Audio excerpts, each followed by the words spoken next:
Welcome to YouTube channel CTI master. स्वागत है आप सभी का प्रिंसिपल ऑफ टीचिंग की लेक्चर सीरीज में। जो बच्चे सीटीआई कर रहे हैं, सीआईटीएस कर रहे हैं, उन बच्चों के लिए हमने पीओटी का क्रैश कोर्स स्टार्ट किया था, जिसकी यूनिट नंबर 1 मैं ऑलरेडी पढ़ा चुका हूँ। अगर वो वीडियो नहीं देखा हो तो प्लेलिस्ट में जाके वो वीडियो देख सकते हो।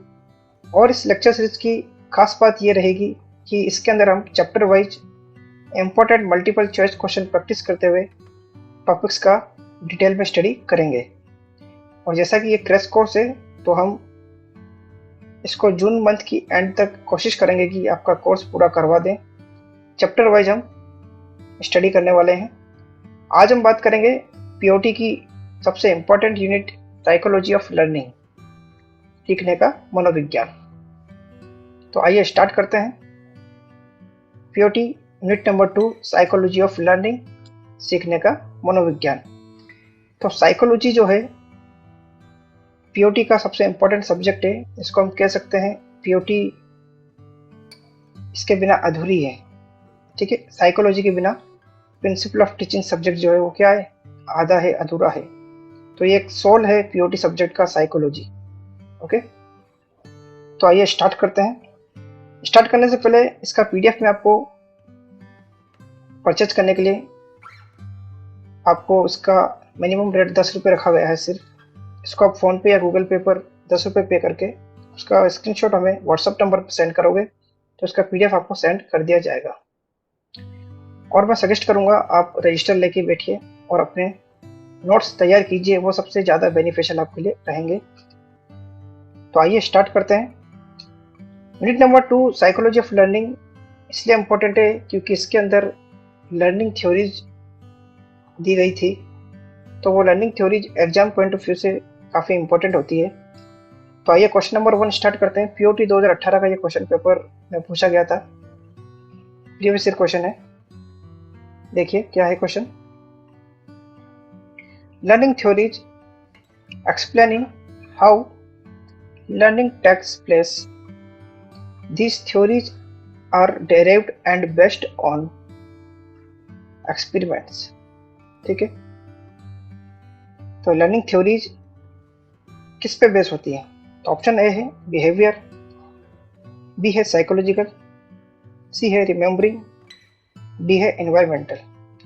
तो साइकोलॉजी थ्योरी जो है वो साइकोलॉजिकल एक्सपेरिमेंट पे क्या होती है, बेस होती है। ठीक है, तो जो लर्निंग थ्योरीज दी गई थी डिफरेंट साइकोलॉजिस्ट के द्वारा, वो किस पे बेस्ड थी? साइकोलॉजिकल एक्सपेरिमेंट पे बेस्ड थी। जैसे स्किनर के द्वारा, पीएफ स्किनर के द्वारा ऑपरेंट कंडीशनिंग थ्योरी दी गई थी, इवान पावलोव के द्वारा क्लासिकल कंडीशनिंग थ्योरी दी गई थी। ठीक है, ट्रायल एंड एरर थ्योरी दी गई थी थॉर्नडाइक के द्वारा। तो ये जो क्या है लर्निंग थ्योरीज है, ये किस पे बेस्ड है? साइकोलॉजिकल एक्सपेरिमेंट पे बेस्ड है। ऑप्शन नंबर बी इसका करेक्ट आंसर हो जाएगा। नेक्स्ट क्वेश्चन की हम बात करते हैं। Psychology is the science of human behaviours. Okay, human behaviours. Option number 4 इसका करेक्ट आंसर हो जाएगा। पीओटी 2018 का ये क्वेश्चन है, इंपॉर्टेंट क्वेश्चन है एग्जाम पॉइंट ऑफ व्यू से। तो साइकोलॉजी जो क्या होती है, ह्यूमन बिहेवियर्स का स्टडी करना क्या होता है, साइकोलॉजी होती है। ठीक है, साइकोलॉजी जो है 2 वर्ड से मिलकर बना है, साइको प्लस लोगस। ठीक है, तो स्टडी ऑफ सोल, ठीक है, study of human behaviour is called psychology. Okay, next question है when situation and dash date are not linked together reflex action takes place. POT 2018 का क्वेश्चन है ये भी। तो व्हेन सिचुएशन और behaviour knowing response and interest, तो इसका correct answer होगा ऑप्शन नंबर 3। सिचुएशन और रेस्पॉन्स जब एक दूसरे से लिंक नहीं होते हैं तो एक रिफ्लेक्स एक्शन आपको देखने को मिलता है। तो when situation and reflex in response are not linked together reflex action takes place. तो ऑप्शन नंबर 3 इसका करेक्ट आंसर हो जाएगा। नेक्स्ट क्वेश्चन की हम बात करते हैं। क्वेश्चन नंबर 1 नहीं है, ठीक है। BF Skinner theories of learning through the consequence of our behaviour is called.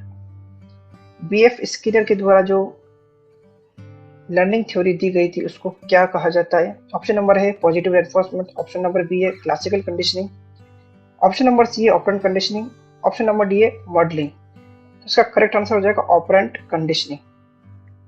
जैसा कि आपको अभी हमने डिस्कस किया था, ऑपरेंट कंडीशनिंग थ्योरी किसके द्वारा दी गई थी? बीएफ स्किनर के द्वारा दी गई थी। क्लासिकल कंडीशनिंग थ्योरी किसके द्वारा दी गई थी? इवान पावलोव के द्वारा। ये दोनों आपको याद रखना है, काफी इंपॉर्टेंट थ्योरी है। ऑपरेंट कंडीशनिंग थ्योरी क्या होती है इसके बारे में हम ब्रीफ में डिस्कशन कर लेते हैं, जो बीएफ स्किनर के द्वारा दी गई थी। ठीक है, क्रैश कोर्स है इसलिए हम इसके अंदर ब्रीफ में डिस्कशन करेंगे। डिटेल अगर आपको स्टडी करना है तो कमेंट बॉक्स में लिख सकते हो। इसका डिटेल पीडीएफ में मैं आपको अवेलेबल करा दूंगा, इसमें इसका डिटेल मैंने पढ़ाया है। ठीक है, तो आइए बात करते हैं operant conditioning theory. Operant conditioning theory, इसमें आपको क्या क्या याद रखना है? सबसे पहले आपको बीएफ स्किनर, ठीक है, साइकोलॉजिस्ट का नाम रखना है। बीएफ स्किनर के द्वारा ऑपरेंट कंडीशनिंग थ्योरी दी गई थी। इनका जन्म जो है 1904 के अंदर हुआ था, मृत्यु जो है इनकी 1990 के अंदर हुई थी। ठीक है, ये भी याद रखना है। और एक ये अमेरिकन साइकोलॉजिस्ट थे, ये भी एग्जाम में पूछ लिया जाता है। ठीक है, बीएफ स्किनर कहाँ से थे? अमेरिकन साइकोलॉजिस्ट थे। ठीक है, ये याद रखना है। और इस ऑपरेंट कंडीशनिंग थ्योरी के कुछ और भी नाम है, किस किस नाम से इसको जाना जाता है, अदर नेम आपको याद रखने हैं। जैसे इंस्ट्रूमेंटल कंडीशनिंग, इंस्ट्रूमेंटल कंडीशनिंग के नाम से भी इसी थ्योरी को जाना जाता है। रिवार्ड लर्निंग के नाम से भी इस थ्योरी को जाना जाता है। RS theory, response stimulus theory के नाम से भी इस थ्योरी को जाना जाता है, तो ये आपको याद रखना है। आर टाइप कंडीशनिंग, ये भी इसी थ्योरी का नाम है। तो किसी भी नाम से ये एग्जाम में पूछी जा सकती है, ये आपको याद रखना है। स्किनर ने जो एक एक्सपेरिमेंट किया था, किस पे किया था? रेट पे एक्सपेरिमेंट किया था, ये भी आपको याद रखना है। स्किनर, बीएफ स्किनर के द्वारा रेट पे एक एक्सपेरिमेंट किया गया था। वो एक्सपेरिमेंट क्या था कि एक स्किनर बॉक्स है, इसको हम स्किनर बॉक्स बोलेंगे। इस स्किनर बॉक्स के अंदर एक रेट है और यहाँ पे देखिए एक लीवर है, यहाँ पे एक लाइट है, water dispenser, food dispenser, electric grid. ठीक है, ये सभी चीजें यहाँ पे आपको दिख रही है। तो इन्होंने क्या एक्सपेरिमेंट किया था कि इन्होंने बोला था रेस्पॉन्स स्टिमुलस, मतलब पहले आपको रेस्पॉन्स करना होगा फिर आपको स्टिमुलस मिलेगा। ठीक है, स्टिमुलस हम यहाँ पे उद्दीपन जिसको बोल सकते हैं, कोई गोल हो, कोई एम है आपका। ठीक है, स्टिमुलस डिफरेंट डिफरेंट कंडीशन में डिफरेंट डिफरेंट स्टिमुलस हो सकता है। ठीक है, तो बीएफ स्किनर ने बोला था पहले आपको रेस्पॉन्स करना होगा तभी आपको क्या मिलेगा? स्टिमुलस मिलेगा। ठीक है, रेस्पॉन्स मतलब आपके द्वारा प्रतिक्रिया, ठीक है, वो करने पर आपको क्या मिलेगा? स्टिमुलस मिलेगा।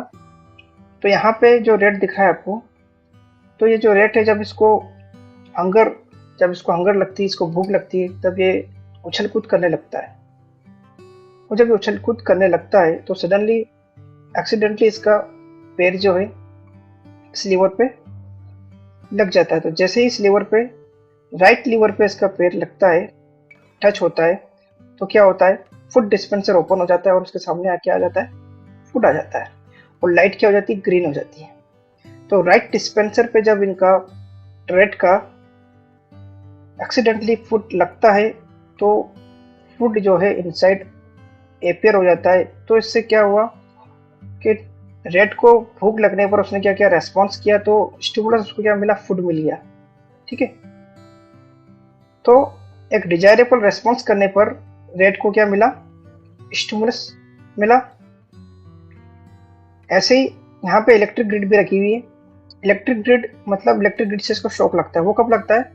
ऐसे ही यहाँ पे एक और लीवर है, एक्सीडेंटली अगर रेड के द्वारा वो लीवर दबता है, गलत लीवर दबता है, तो क्या होता है? रेड लाइट यहाँ पे चलती है। रेड लाइट जलने पर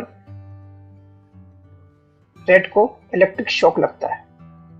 तो इससे क्या पता लगा कि एक डिजायरेबल बिहेवियर करने पर आपको रिवार्ड भी मिलेगा, रिवार्ड फूड हो गया। ठीक है, रिवार्ड भी मिलेगा। और एक अनडिजायरेबल रेस्पॉन्स करने पर, बिहेवियर दिखाने पर आपको क्या मिलेगा? पनिशमेंट भी मिलेगा। स्टिमुलस आपको मिलेगा, उसके लिए आपको पहले क्या करना होगा? रेस्पॉन्स करना होगा, आपकी प्रतिक्रिया करनी होगी, तभी आपको क्या मिलेगा? रेस्पॉन्स मिलेगा। तो ये थी स्किनर की थ्योरी। आई होप आपको समझ में आई होगी। इतनी चीजें आपको स्किनर एक्सपेरिमेंट में याद रखनी है। तो आइए नेक्स्ट क्वेश्चन की हम बात करते हैं। According to Maslow's hierarchy of need theory, the needs are classified into how many levels. Maslow ने एक हायरार्की ऑफ नीड्स दी थी, उसके अंदर नीड्स को कितने लेवल्स में क्लासिफाइड किया था। तो मैस्लो के द्वारा टोटल 5 क्लासिफिकेशन दिए गए थे नीड्स के, ठीक है, मैस्लो हायरार्की ऑफ नीड्स। इसको मैस्लो का मोटिवेशन थ्योरी भी बोला जाता है, मैस्लोज थ्योरी ऑफ मोटिवेशन। तो हम डिस्कस कर लेते हैं कौन कौन सी नीड्स मैस्लो के द्वारा दी गई थी। इंपॉर्टेंट है, एग्जाम पॉइंट ऑफ व्यू से एग्जाम में क्वेश्चन पूछा जाता है। तो मैस्लो हायरार्की ऑफ नीड या मैस्लो थ्योरी ऑफ मोटिवेशन, ये 1954 के अंदर मैस्लो के द्वारा दी गई थी, ठीक है। तो मैस्लो ने 1954 के अंदर एक हायरार्की दी थी 5 बेसिक नीड्स की, ठीक है, जो लो लेवल से हायर लेवल के और क्या होती है, इंक्रीज होती है। ये लो लेवल से हायर लेवल की ओर क्या होती है, इंक्रीज होती है। यहाँ पे क्या है, लो लेवल है, ये क्या है, हाई लेवल, ठीक है। तो इन नीड्स को इन्होंने टोटल 5 पार्ट्स में डिवाइड किया था। लोअर नीड से हायर नीड की ओर बढ़ने पर, जब लोअर नीड आपकी सेटिस्फाइड हो जाएगी तभी आपको हायर नीड की ओर क्या होगा, अग्रसर होगा या आप हायर नीड की ओर बढ़ोगे। तो हम बात कर लेते हैं कि कौन कौन सी नीड्स का क्या मतलब है, क्योंकि ये भी एग्जाम में पूछ लिया जाता है। मैस्लो हायरार्की ऑफ नीड्स, जैसे फर्स्ट है फिजियोलॉजिकल नीड।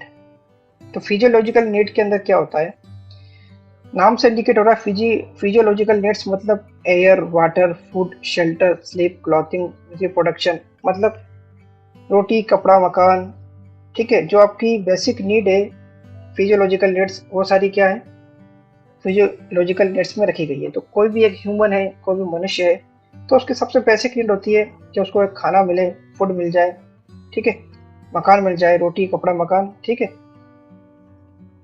वाटर, एयर, ठीक है, ये क्या है, बेसिक नीड्स है। तो ये है फिजियोलॉजिकल नीड्स। जब ये सेटिस्फाइड हो जाएगी तो आपकी सेकंड क्या होगी, सेफ्टी नीड। मतलब किसी मनुष्य को अगर ये नीड्स उसकी पूर्ति हो जाती है तो वो फिर क्या सोचता है, सेफ्टी नेट की ओर जाने की सोचता है। सेफ्टी नेट के अंदर क्या क्या आता है, जैसे पर्सनल सिक्योरिटी, खुद की एक सिक्योरिटी, खुद की सिक्योरिटी हो, एम्प्लॉयमेंट आपका परमानेंट हो, एक अच्छी जॉब हो, अच्छे रिसोर्सेज हो, हेल्थ अच्छी हो, प्रॉपर्टीज आपके पास हो। तो ये क्या है, एक सेफ्टी नीड है, ठीक है। तो फिजियोलॉजिकल नीड पूरी होने के बाद सेफ्टी नीड के ऊपर आप अग्रसर होते हो, सेफ्टी नीड को पूरा करने की कोशिश करते हो। सेफ्टी नीड अगर आपकी पूरी हो जाती है तो फिर थर्ड नीड आती है love and belonging. Love and belonging मतलब दोनों नीड पूरी होने के बाद, फिजियोलॉजिकल सेफ्टी नीड के बाद लव एंड बिलोंगिंग मतलब फ्रेंडशिप।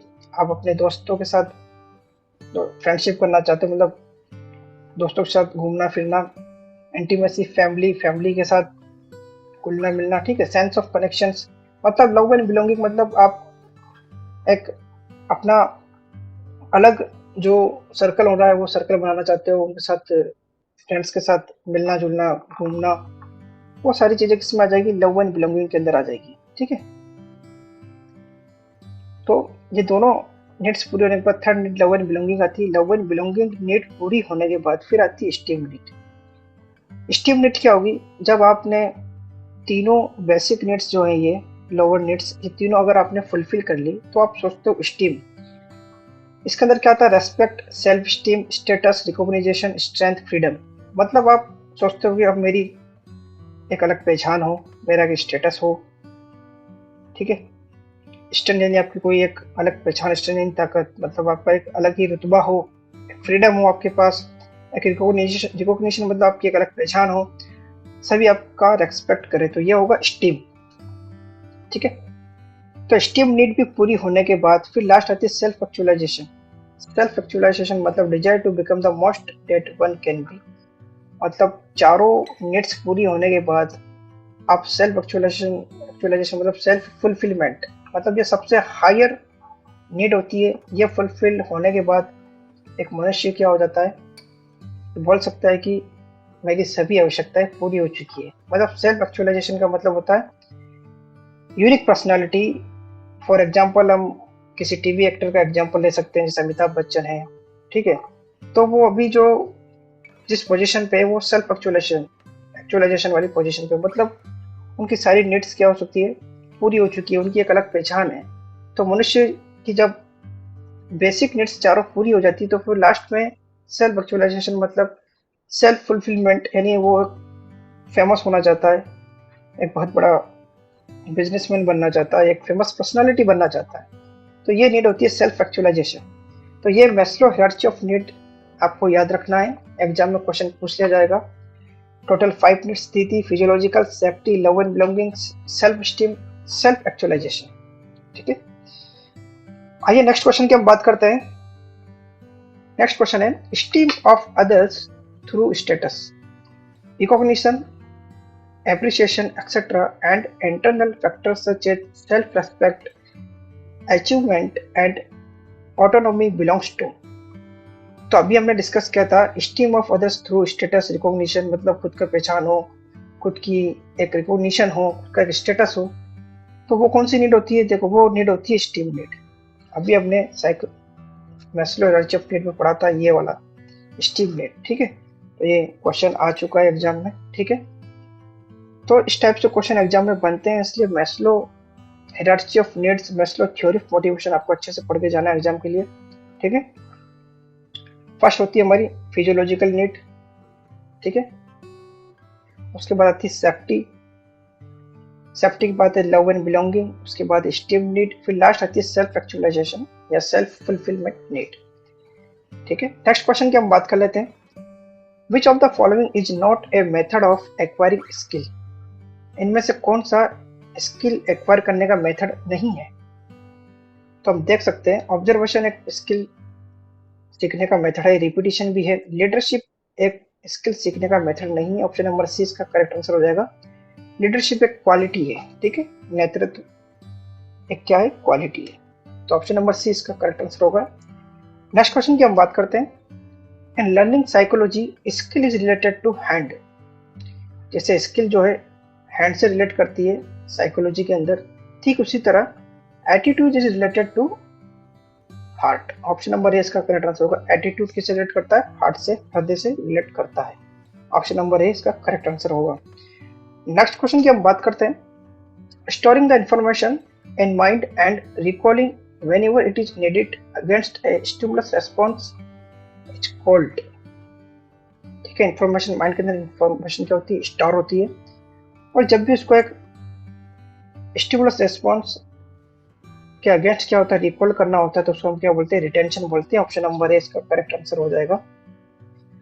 साथियों, चैनल पर अगर नए हो तो चैनल को सब्सक्राइब कर लो, वीडियो को लाइक करो, अपने दोस्तों के साथ ज्यादा से ज्यादा शेयर करो।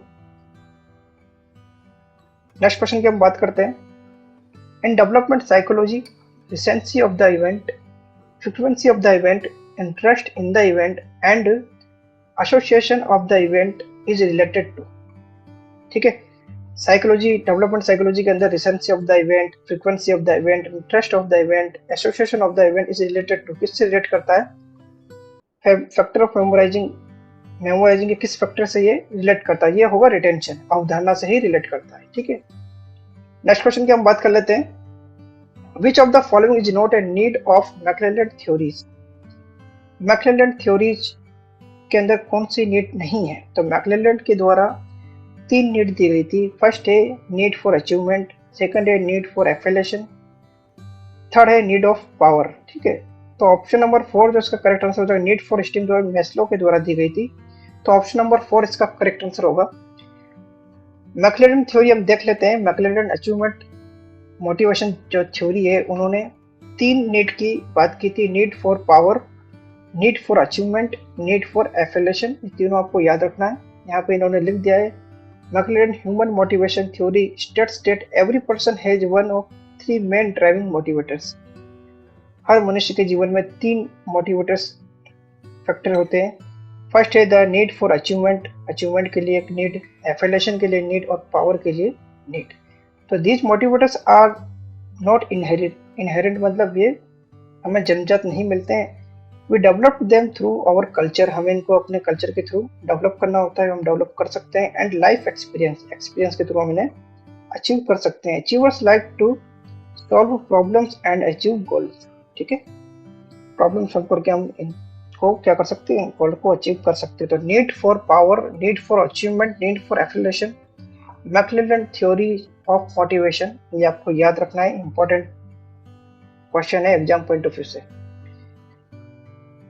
आज हम क्वेश्चन डिस्कस कर रहे हैं, इसके बाद हम नेक्स्ट एक और पार्ट 2 लेके आऊंगा, उसके अंदर और काफी इंपॉर्टेंट क्वेश्चन हमें डिस्कस करना है। जैसे आज हमने स्किनर थ्योरी की बात की है, ऑपरेंट कंडीशनिंग थ्योरी भी एक इंपॉर्टेंट थ्योरी है, इसका भी हम डिस्कशन करेंगे नेक्स्ट वीडियो लेक्चर में। तो नेक्स्ट क्वेश्चन की हम बात करते हैं, is an ability to think in terms of abstract ideas, okay, it is a supreme power which controls all over mental traits. ठीक है, इसको बोलते हैं इंटेलिजेंस, बुद्धिमत्ता। ठीक है, इंटेलिजेंस का करेक्ट आंसर हो जाएगा जो हमारे ऑल ओवर मेंटल ट्रेड्स, जो हमारा मेंटल ट्रेड्स है उस पर क्या करता है, सुप्रीम पावर, मतलब उस पर कंट्रोल करता है, तो वो है बुद्धिमत्ता, इंटेलिजेंस। ओके, ऑप्शन नंबर 4 इसका करेक्ट आंसर हो जाएगा। नेक्स्ट क्वेश्चन की हम बात करते हैं, two types intrinsic and extrinsic, मतलब दो टाइप, एक तो आंतरिक और एक बाह्य। 2018 का क्वेश्चन है ये। ठीक है, तो मोटिवेशन जो होता है दो टाइप का होता है, एक होता है आंतरिक, एक होता है बाह्य। ठीक है, तो इंट्रिंसिक एंड एक्सट्रिंसिक। ठीक है, two types of motivation is there, option number 1 इसका करेक्ट आंसर हो जाएगा। नेक्स्ट क्वेश्चन की हम बात कर लेते हैं, the classification system has developed by psychology teachers and, तो क्लासिफिकेशन सिस्टम जो है वो किसके द्वारा डेवलप किया गया है, साइकोलॉजी टीचर के द्वारा डेवलप किया गया है, और किसके द्वारा किया गया है, text expert, special board, text scientist, या नन ऑफ दिस। तो इसका करेक्ट आंसर होगा ऑप्शन नंबर 1, टेक्स्ट एक्सपर्ट। ठीक है, साइकोलॉजी टीचर और टेक्स्ट एक्सपर्ट के द्वारा डेवलप किया जाता है। नेक्स्ट क्वेश्चन की हम बात करते हैं, the training suitably so that they can develop interest in the topic, ये 13 नहीं है। ठीक है, तो ट्रेनिज को क्या करना चाहिए, मोटिवेट करना चाहिए। ठीक है, ट्रेनिज को मोटिवेट करेंगे तो वो टॉपिक के अंदर क्या लेंगे, इंटरेस्ट लेंगे। ठीक है, ऑप्शन नंबर 1 इसका करेक्ट आंसर हो जाएगा। नेक्स्ट क्वेश्चन की हम बात करते हैं, introspection as means of learning involves. Introspection का मतलब होता है अपने खुद का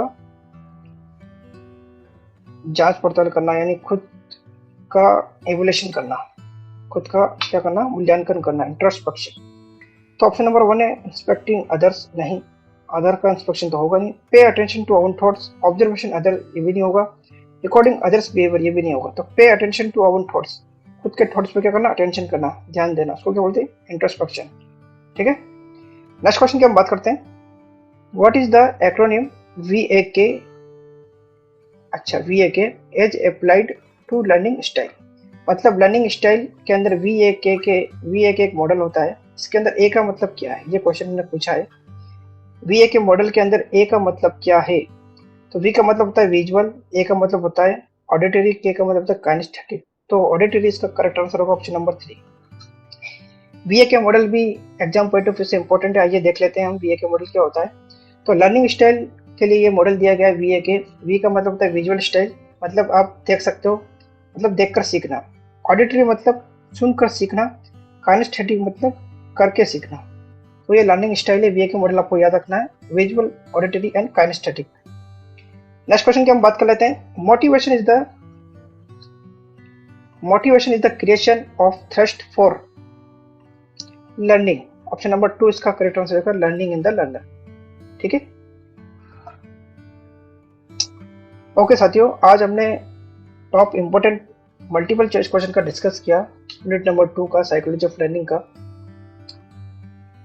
और मैं इसकी लेक्चर सीरीज पार्ट 1 आज मैंने अपलोड कर दिया है, पार्ट 2 पार्ट 3 भी मैं इसका लेकर आऊंगा, जिसके अंदर और हम इंपॉर्टेंट क्वेश्चन का डिस्कस करेंगे। थ्योरीज ऑफ लर्निंग अभी बाकी है, काफ़ी इंपॉर्टेंट क्वेश्चन बाकी हैं अभी इस यूनिट से, जो हम डिस्कस करने वाले हैं। वीडियो अगर पसंद आया हो तो वीडियो को लाइक करो, अपने दोस्तों के साथ ज़्यादा से ज़्यादा शेयर करो, चैनल को सब्सक्राइब करो। और अगर इसका PDF परचेज करना है तो आपको मैंने बता दिया है, दिए गए नंबर पर आपको RS10 10 रुपये आपको पे करने हैं। इसका स्क्रीनशॉट आपको हमारे व्हाट्सएप नंबर पर सेंड करना, उसका PDF आपको सेंड कर दिया जाएगा। ओके साथियों, फिर मुलाकात होगी नेक्स्ट क्लास में, तब तक के लिए बाय, जय हिंद, जय भारत।